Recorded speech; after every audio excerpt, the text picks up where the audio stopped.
Greetings, my friends. Welcome to the next episode of the Mint Mob Podcast. Jason here, joined by my buddy Alex across the world over in Germany. And we're going to jump into a few topics today, everything from what's happening with our project and the Ordinals to what's happening with Bitcoin, and then talk a little bit about some of the artists that we've got lined up. So, Alex, how's it going, brother? It's evening for you. So, how was your day?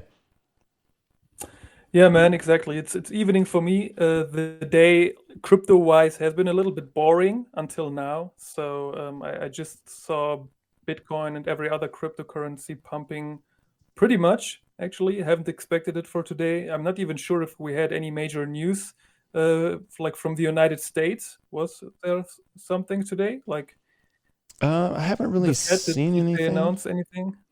I haven't seen anything major yet, but I was running a little bit late this morning. I had a bit of a client emails fiasco I had to deal with, so I haven't had a chance to dive deep into the news. But I think the biggest thing is just MicroStrategy picking up what is like 3,000 more Bitcoin. I think it was.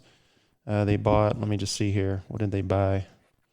Yeah, they bought 3,000 more Bitcoin for 155.4 million in cash. And according to this article, they did that over the last 10 days. So over the last 10 days, they were steadily going in.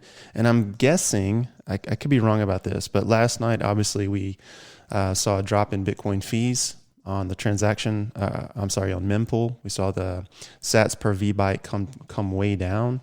And it had been about 2 weeks that it had been sort of steadily dropping. But it could be that they finalized all their transactions, and I actually saw the sats per VByte fee drop into the single digits for the first time in probably, 2 months maybe. So obviously took advantage to mint up a couple ordinals, and then a couple of our people did as well. So that was kind of cool to see. Yeah, definitely. I mean, MicroStrategy and Michael Saylor has he has been when did he start investing in Bitcoin? I think he was very, very early. Not very early, but I think it was like 2020 or I'm not too sure on that, but they are like the profit they've made, and throughout the bear market, he always had to like defend his position and why he does all that, why he keeps investing in Bitcoin, and yeah, it's good to see that they're actually profiting from it now, and can show people that you can like believe into something like that and still succeed in the end. Yeah, he's been an amazing proponent of Bitcoin, and obviously he's done a lot for the crypto space in general. I think through Bitcoin. But with using his company basically as a proxy for owning Bitcoin before the ETFs became a thing, if you really wanted Bitcoin exposure and you weren't really interested in, creating a wallet and having all these hoops to jump through, but if you were a traditional investor, you could just buy MicroStrategy, because he literally sent a letter to his shareholders saying, hey, you know what, we're going to keep doing technology, but we're going to start moving our cash position into Bitcoin because we see the US dollar plummeting, along with all the other global currencies around the world. So I think it's been an amazing strategy, and it's been very cool to watch him defend his position from an engineering perspective, not just a belief.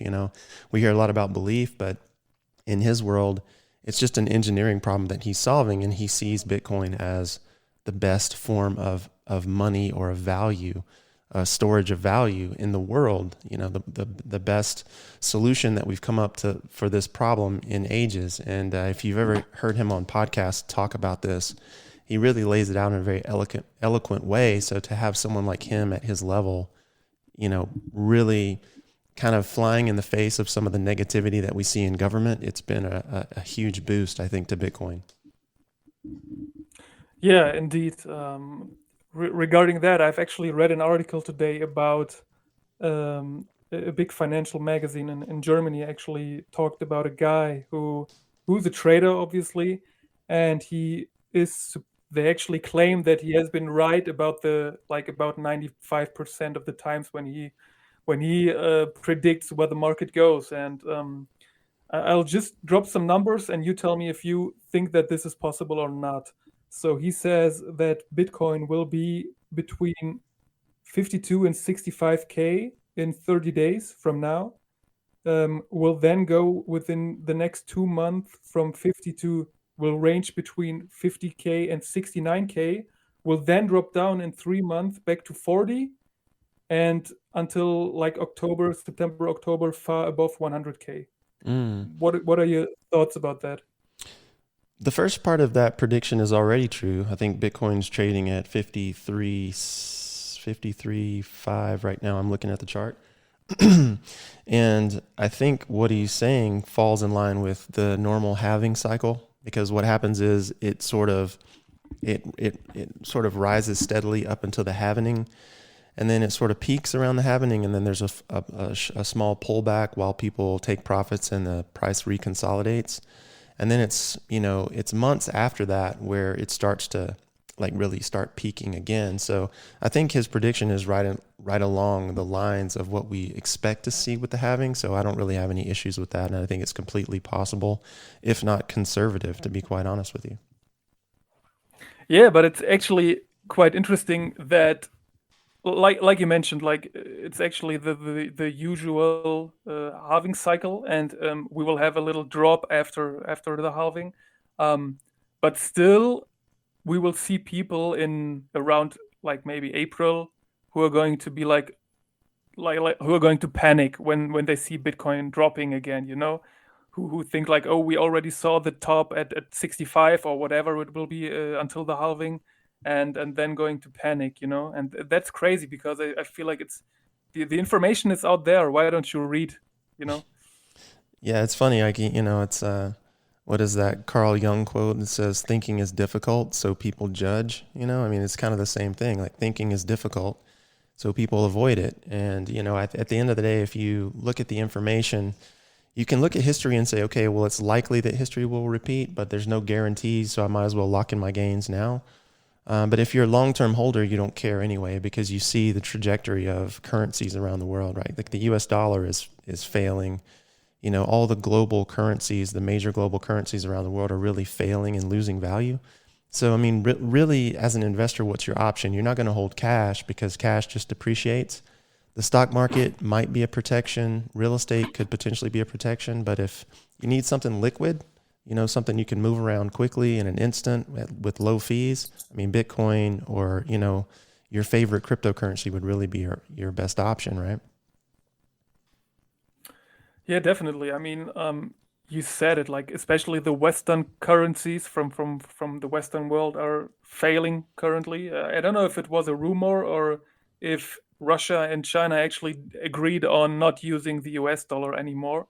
Um, but yeah, we'll see. It definitely feels like some countries are like on some kind of down the way down right now, Mm-hmm. and others are doing better. I mean, I mentioned it last week when I talked about Germany and their like behavior towards crypto, and then you see countries like, I don't know, Nigeria, for example, where like so many people actually own crypto. India as well, countries that we consider third world countries are like so far ahead in terms of crypto. So yeah, let's see where we go. Yeah, it's interesting that you brought that up, because I think a lot of people don't realize, especially in the first world, the quote unquote first world nations, we just take it for granted that everyone has access to a bank account. So I was like, well, I've had a bank account since I was, I don't know, 12 years old or whatever. And in the rest of the world, like in the developing world, that's not a reality. People don't have bank accounts, but a lot of people are starting to get cell phones, and a lot of people are getting smartphones no matter where they are in the world. And then there's satellite internet access, and then there's solar panels to power that satellite internet access. And so you see people out in the middle of nowhere who can have access to currencies and basically become their own bank without actually having to go into town, or sacrifice their traditional way of living to have access to some form of record keeping and wealth preservation. So it's interesting because, we are so spoiled, we forget how the rest of the world lives, and how most people live in that debanked part of the world, and how much something like cryptocurrency or Bitcoin can be of service to them. Yeah, definitely. I mean, yeah, I couldn't agree more. And you see that actually all around social media as well. I mean, how many NFT community members are from these countries, and yeah, let's see where we go from there. But an interesting thing I saw today is to get to the world of NFTs right now. I would like to hear your opinion on that. I found an Austrian guy. who actually owns a barrel of whiskey, and that barrel is actually 10 years old, and he kind of uses that to make NFTs out of that, and he sells 321 pieces of it, and each piece corresponds to about 0.7 liters of the barrel. So he's definitely like checking the value over the time, and the NFTs are going to adjust to that. So do you think that's a good utility for for an NFT? I want to just make sure I'm understanding. So he has a barrel of whiskey that he's aging, and he's selling fractional Yeah. ownership in the form of NFTs. Yep. Is that what's happening? Yep. Yeah, for sure. Exactly. Yeah. I think it's great because, at the end of the day, if you have that fractional piece of ownership, but you don't yet have the product, you can always, I think the beautiful thing that the NFT market does is it opens up a way for you to control your share of ownership without having to, quote unquote, know the right people. So if I'm, a guy who's big into like my fancy whiskey and I have a fractional ownership in this barrel of whiskey that's aging, and let's say I decide before it reaches maturity and delivery that I want to get rid of it, well, I can go into the marketplace and I can sell that much easier than I could if I had to, do that on my own in the real world and I'm living in the middle of nowhere and I'm not really attached to a network of people. So I think it opens a lot of doors for investors or for holders to have more flexibility and freedom with the assets that they own. So yeah, I think it's a perfectly fantastic use of it. But that would actually mean that because you can do that with every item almost. Like you can take it and say like, hey, I'm going to sell, if it's valuable, of course. I'm selling fractions of it and this, like, share it with people. So the question is if the NFT actually has value then, because it's all about belief into something that doesn't really exist, like just on the screen. But that's actually what NFTs are. So basically, that could work out for a lot of items in the world. Yeah, I think this is just, the beginnings of tokenization. Like we talk a lot about how early we are in the NFT market, right? But there are companies who are literally basing their future on the fact that they believe everything is going to be tokenized, that the Internet of Things and tokenization is going to be the future. And I don't see a way around that because it just simplifies so many different things. And so if I'm, selling a fractional share of a thing or I'm selling shares in a thing and I have some sort of contractual obligation with the buyer, that's just as good as any other, real world, quote unquote, obligation. And probably a little bit better because, like I said, now we have this secondary market where I can either liquidate or acquire more shares or whatever I want to do. I can speculate on that particular fractional ownership piece. We've seen this in fractional ownership of high end art, for example. You may not be able to afford a whole piece of $1 million painting, but you can have a fractional stake in it. And this is something that tokenization enables that was never possible, or really not possible from a standpoint of being easy to do before. So yeah, I mean, I think this is just maybe a glimpse of things to come. And obviously there'll be lots of roadblocks and hurdles. But if the person is setting their business up right and you're contractually obligated to fulfill, and the person who is the buyer has recourse if you don't, fulfill your obligations, I see it as just being a easier way of executing a contract, if that makes sense. Yeah, I mean, last time we spoke, you had these beautiful examples with like memberships. I think you Mm-hmm. had like the example of a bar owner who can actually like give out NFTs to people and to show them they're actually members of. Was it a bar? I don't know what the exact example was, or a Yeah, band. I don't know. a speakeasy. This is kind of Yeah, like an underground bar, sort of a thing.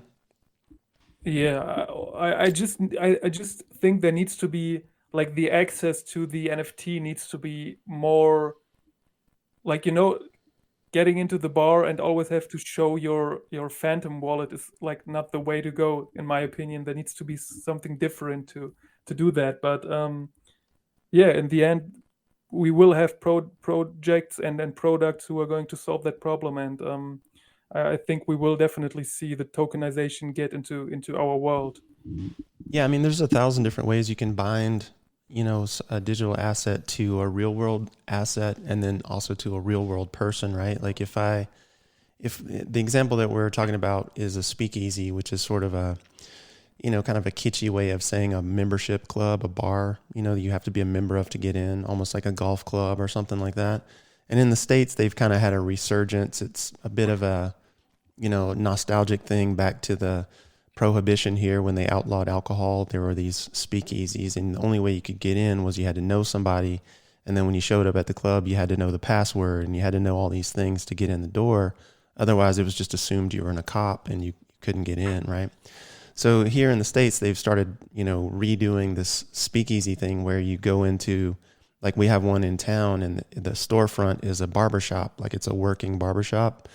But if you want access to the club, when you walk in, there's a hidden door, and you have to have a pass or an electronic key to open this hidden door behind the shelf, and then that takes you into the bar, right? And it's supposed to be a members only thing. So the idea was, okay, well, instead of, having a password or just like a digital access key, really all you need is an NFT, and that NFT will give you the access or grant you the access. But just like any physical object, if I have a physical key, I could give that to a friend. If I have a phantom wallet, I could give that to a friend as well. So, it changes the rules somewhat depending on how strict you want to be with your membership. But maybe you just have an understanding where, anyone who holds this must have gotten it from someone who wanted them to have access. Therefore, they should be, okay to be here. I mean, you can work it out a bunch of different ways, but having something tied to a person that's physically, that sort of physically identifies them as a member is really what we're trying to get to. And, unless you're going to card people in that situation, then, you can use an NFT sitting in a wallet, or you can use an NFT sitting in a specific app. But whatever way you choose to execute that, it's going to grant you that access. And so I think, like with Astrals, for example, on Solana, they had, Shaquille O'Neal was initially part of the project, and then there was a lawsuit involved, and he got scared and sort of pulled back. But if you held one of the Astrals NFTs, then you could walk into any Shaquille O'Neal show, right? Because he does DJing stuff now. And you didn't have to pay. You were just part of the club. You could get in, and, if I wanted to go with you, I could send you one of my NFTs, and there was no questions asked, right? So that's kind of, where that idea came from. And then just using the technology streamlines everything to the extent to where it makes it really simple for the people who are running the show or running the club. It's actually quite interesting because you mentioned Astrals, and I was like right now checking where they are today, actually. And yeah, nowhere is the answer.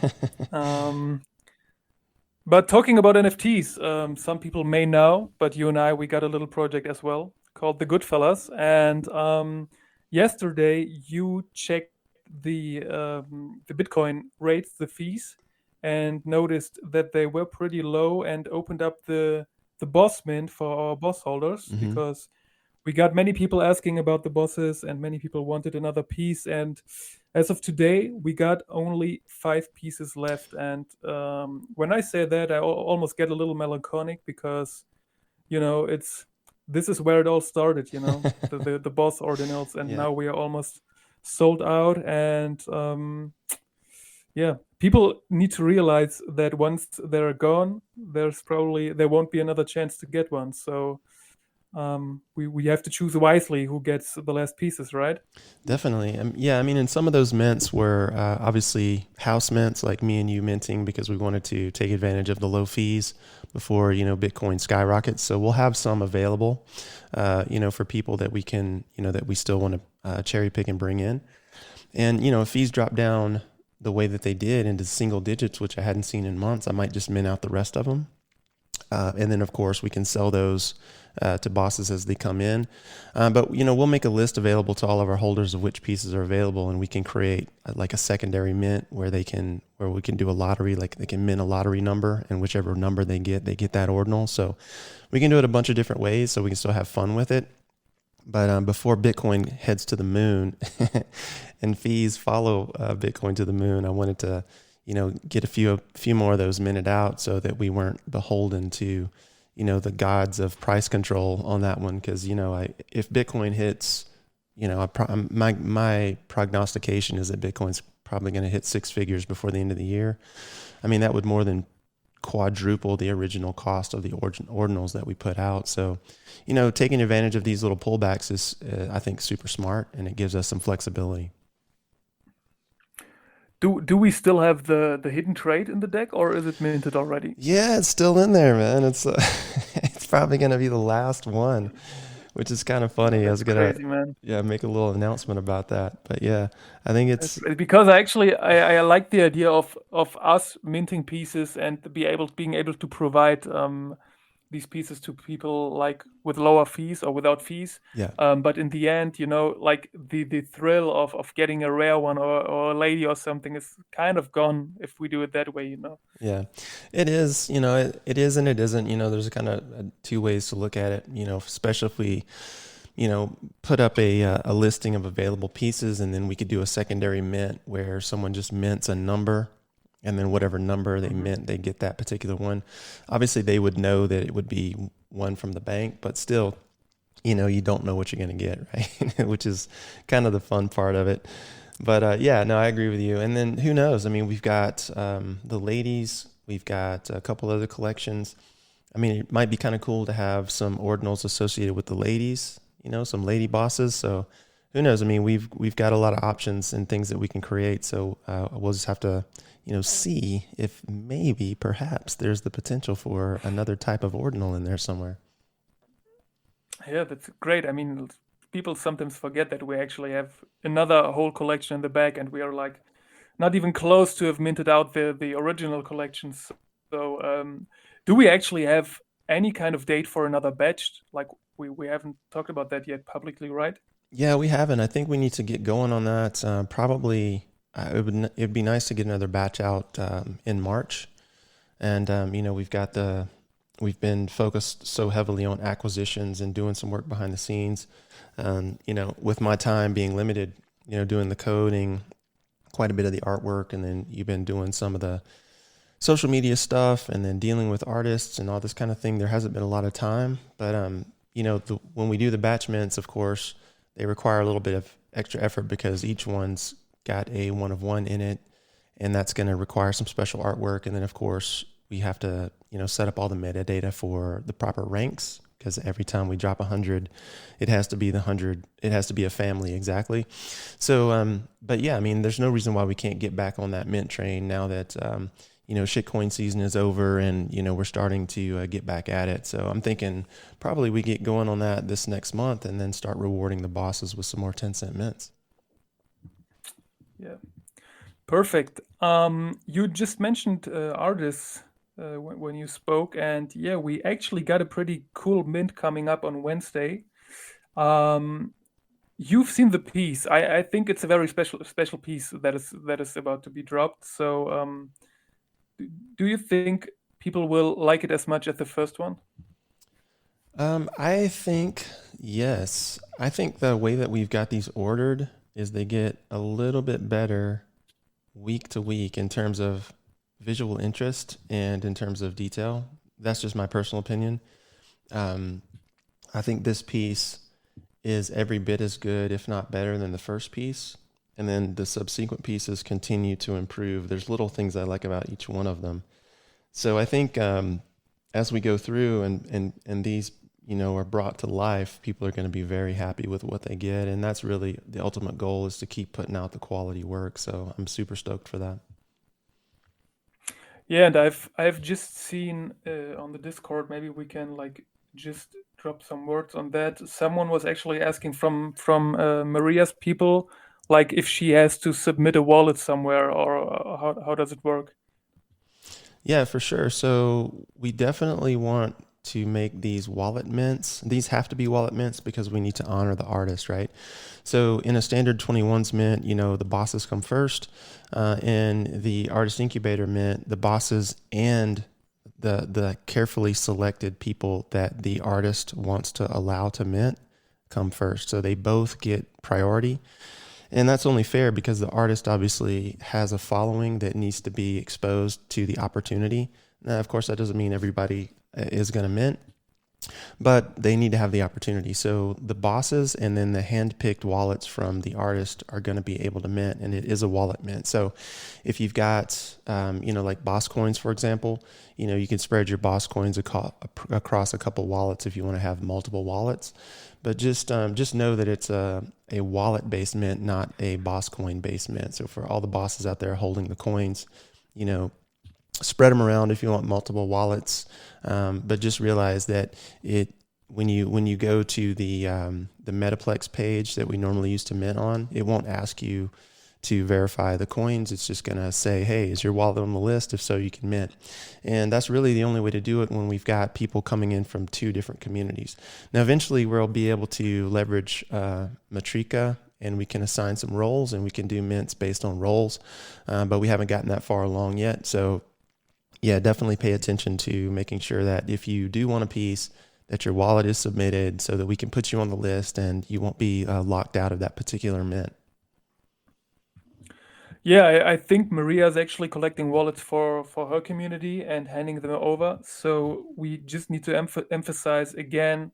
I think I wrote it on Discord already, but like, please, if you want a piece, like, be quick, be there on time, and be ready. You just said like people can actually like spread their boss coins on different wallets, but I think that the demand is so high that it would be fair for everyone to mint only one. Or what do you think about that? Yeah, I mean, if the demand continues to stay what it is, then yeah, we can definitely do that. The flip side of that is it's good to see people trading pieces around, which I think a lot of people true, are using. I think the attitude amongst the bosses is really kind of cool because, I think everybody wants a certain number or they want a certain part of their collection. So, people might be minting two just so that they can have one to trade for something else. And I think that's perfectly valid. So, at the end of the day, just be prepared to negotiate, right? Like be prepared to talk to people and build some relationships and, learn how to be a good steward of the pieces in the community and start, making friends, because at the end of the day, as this collection grows, like the other 21's collection grows, like there's only going to be a certain number of pieces. So I'm thinking of it as like a primary collection, think of it as a collection with, maybe 10,000 pieces, for example. Like you wouldn't own all 10,000 pieces. You would have a bunch of different pieces from the collection. So think of this as being a 10,000 piece collection as one example. Of course, it can grow much larger than that, but think of it as a 10,000 piece collection where you're not going to necessarily be able to own every single piece, but you can own the ones that you feel, are the best pieces from your favorite artists and that sort of thing. So it's not about owning all of it. It's just about owning the ones that you have that affinity towards. And then, obviously participating in the game, because at the end of the day, that's the fun part, getting to know the people, getting the pieces that you want, trading back and forth. And it kind of harkens back to those younger days, when we have cards and stuff like that, like all the trading cards, all the going back and forth, just kind of fun stuff, really. Yeah, totally agree that trading is a valid reason to mint maybe two or three. But I mean, in the end, we have never seen anyone like minting a bunch of pieces and then dropping them on Magic Eden Right. to list for 2 Solana. Oh, I actually just got. I'm not sure if you got Telegram open, but Maria asked a question, which is probably interesting for all the people, where she can't find the collection on Magic Eden. So Yeah, that's that's because because. yeah. So that's because I haven't listed it there yet. So I'll be doing that probably later today. But yeah, I mean, there's just the one piece, but it'll definitely be on Magic Eden later today. They usually approve really quickly. And this past week, just FYI for those of you guys who are following along, like it was a crazy work week in terms of, getting code together, getting artwork together. Again, we have to touch every piece when we do it this way to create the quality that you guys demand. So at the end, and that we demand of ourselves, really, to be honest. And so, not a lot of sleep happened last week. So, some things had to be put off to when I could get some sleep. But yeah, I'll get that out this afternoon, obviously, and not obviously, but I'll get it out this afternoon so you guys can see it, and everything else will grow from that one spot.